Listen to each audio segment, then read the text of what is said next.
안녕하세요. 개념미술가 이동준입니다. 미술은 왜 재미가 없나요? 라는 질문은 미술을 바라보시는 거의 모든 관객분들이 가지고 계신 질문이지 않을까 싶은데요. 근데 사실 쉽게 입 밖으로 꺼내놓기 어려운 질문이죠. 사실 저도 현대미술관에 가면은 되게 재미없는 경우가 되게 많아요. 눈으로 보는 미술이 재미없는 거는 약간 역사의 흐름에 따라 나타난 결과물이라고 할 수가 있거든요. 간단하게 말해서 지금 우리가 살고 있는 현대시대는 눈으로 보는 미술이 굉장히 재미없을 수밖에 없는 환경에 있어요. 시간을 한 100년에서 200년 정도 전으로만 돌려보면요, 지금 우리가 간단하게 보고 있는 영화나 영상 이런 것들이 존재를 하지 않았거든요. 지금도 여러분은 버튼을 눌러서 보는 영상을 보고 계시잖아요. 한 100년에서 200년 정도 전으로 생각을 해보면요, 영화를 본다는 거는 눈앞에서 배우가 직접 연극을 해주지 않는 이상 볼 수가 없는 환경에 있었고요. 지금 버튼 하나 누르는 거로 들을 수 있는 음악은 또 음악가가 눈앞에서 음악을 연주해주지 않는 이상 들을 수 없는 그런 환경에 있었던 거거든요. 그런데 조각이나 그림은 예술가가 만들고 있는 모습을 볼 수는 없지만, 예술가가 작품을 하나 만들어 놓으면 작품이 있는 공간에 있는 관객들은 그 작품을 관람할 수가 있는 환경이 조성되어 있었거든요. 물론 지금 핸드폰으로 사진이나 이미지를 보는 거에 비하면 노출도가 굉장히 낮다고 할 수 있지만, 그 당시에 눈앞에서 연기를 해주거나 음악을 틀어주지 않는 이상 볼 수 없었던 연극이나 음악에 비교를 하자면 조각이나 미술처럼 작품을 남길 수 있는 미술은 그 노출도가 상당히 높았거든요. 그런데 시대가 발전을 하면서 영화라는 매체도 등장을 하잖아요.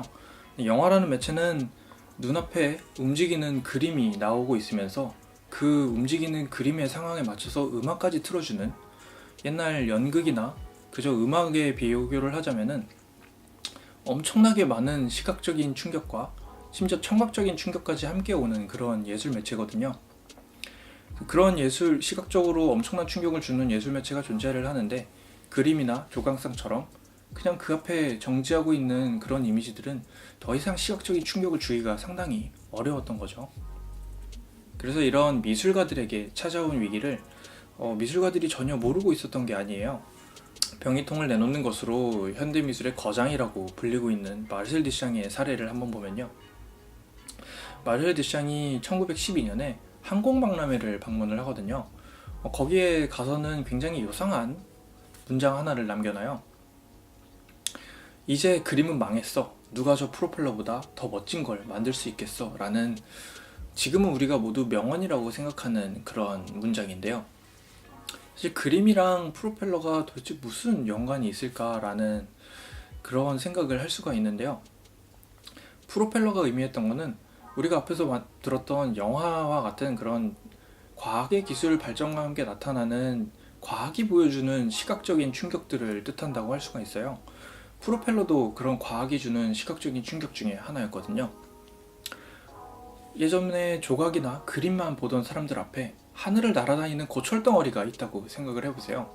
지금은 비행기라는 존재가 우리한테는 너무나 당연하게 생각되는 그런 존재이지만, 그 당시만 해도 라이트 형제가 첫 비행을 성공한 지가 얼마 지나지 않았던 시절이거든요. 그런 상태에서 프로펠러가 마구 돌아가면서 하늘을 나는 고철덩어리를 본다는 사실은 그냥 그림이나 조각상을 보는 것으로 느낄 수 없었던 엄청난 시각적인 충격을 줄 수밖에 없는 그런 모습이었거든요. 그래서 듀샹이 말했던 이제 그림은 망했어. 누가 저 프로펠러보다 더 멋진 걸 만들 수 있겠어? 라는 이 문장에 들어있는 의미는 이 과학이 발전하고 있는 현대사회에서는 살아남을 수가 없다는 그런 의미를 담고 있는 거거든요. 그래서 듀샹이 항공박람회를 1912년에 방문하고 1913년에 자전거 바퀴를 의자에 거꾸로 달아놓은 자전거 바퀴라는 작품을 만들어 놓는데요. 지금은 이게 작품으로 사람들한테 많이 알려져 있지만 사실은 이 작품이 그냥 마르디 디샹이 작업하던 작업실 한켠에 두고는 이렇게 생각날 때마다 한 번씩 굴려보던 그런 그냥 심심풀이를 위해 아니면은 가구로서 한쪽을 장식해 놓기 위해 놓았던 작품이라고 하는데요. 마르디 디샹이 이 작품을 왜 만들었을까라는 생각을 개인적으로 해보면은 프로펠러랑 오묘하게 그 닮은 모습이 앞으로 미술이 나아가야 할 방향에 대해서 조금 더 고민해 보았던 그런 생각이 담겨 있지 않을까 하는 생각을 개인적으로 하고 있거든요. 그렇게 자전거 바퀴라는 작품을 만들고 5년 정도가 지나서 이제 그를 거장이라고 불리게 만들어준 변기통을 내놓는데요. 이 변기통이라는 존재가 시각적인 충격을 주는 것의 위기와 도대체 무슨 연관이 있을까라는 생각이 들지만 사실 듀샹이 시각적인 충격을 주는 미술을 하나의 단어로 정리를 해놓았거든요.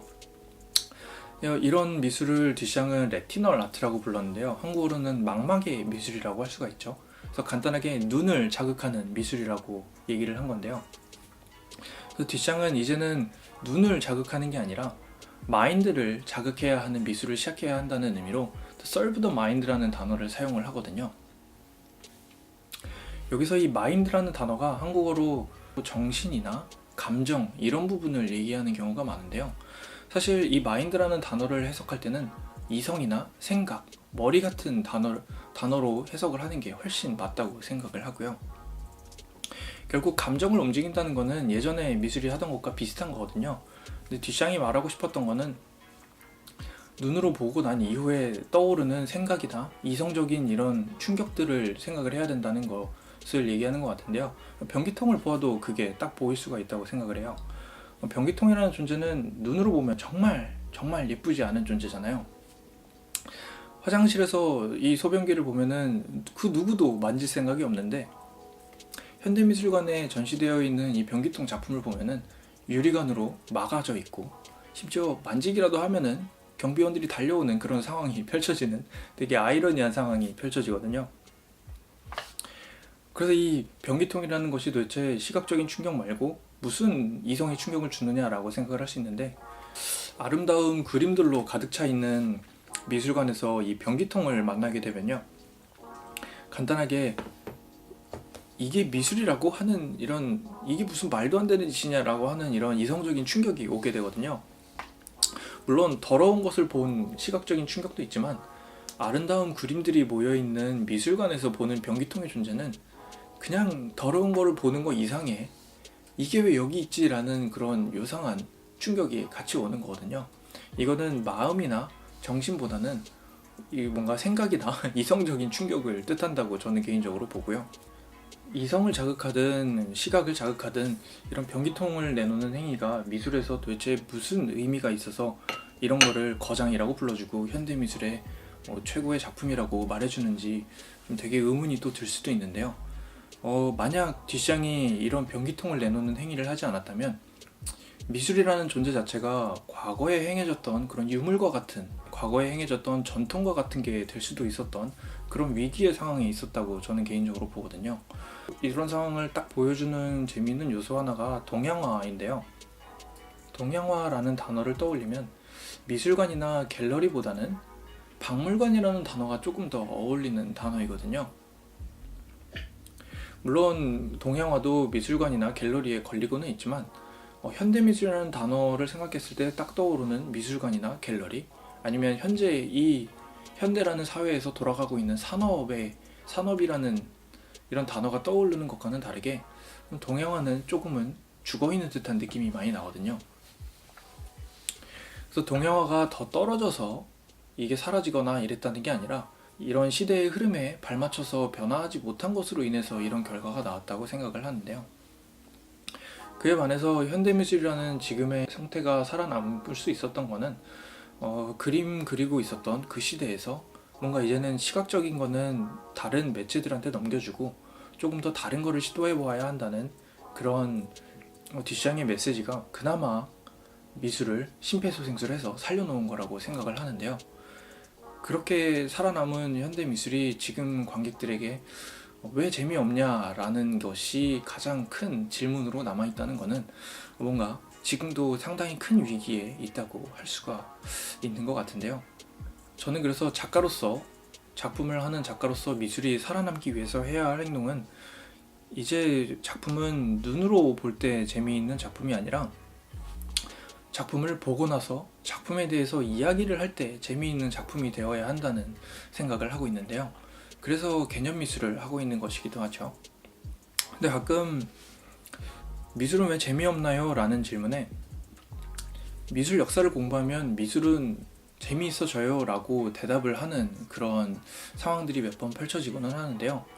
사실 이 부분도 굉장한 아이러니에 빠져있는 상황이라고 생각을 해요. 사실 관객들이 왜 재미없나요? 라고 물어보는 이유는 영화나 드라마 같은 거를 볼 때 느끼는 그런 재미를 원하는 것이지, 영화나 드라마에 대한 역사적인 공부를 하고 나서 그런 현재의 영화나 드라마를 보았을 때 나타나는 시대적인 변화를 보면서 느끼는 재미를 원하는 게 아니거든요. 그래서 우리는 이제 미술로서 영화나 드라마를 그냥 아무 생각 없이 보고 있을 때 주는 재미를 줘야 하는 건데, 그런 재미가 아니라 미술 역사를 공부해서 그 변화를 느껴보고서 재미를 느껴라 라고 얘기하는 것은 상당히 큰 아이러니가 존재하는 단어이겠죠. 그래서 미술이 시각적으로 재미있는 것을 넘어서 이제 뭔가 시각적인 충격을 넘어선 이성적인 충격을 줘야 한다는 그런 부분이 존재하는 건데요. 지금 우리가 레티널 아트라는 이 망막의 미술, 시각적으로 재미있는 거 이상의 이성적인 충격, 이런 단어들은 캐치를 했지만 이거를 이제 작품을 만들 때 어떻게 사용하느냐에 대해서 생각을 해봐야 하는데, 이거는 아직도 많은 논의와 시도가 필요한 부분이겠죠. 갈 길이 정말 먼 것 같네요.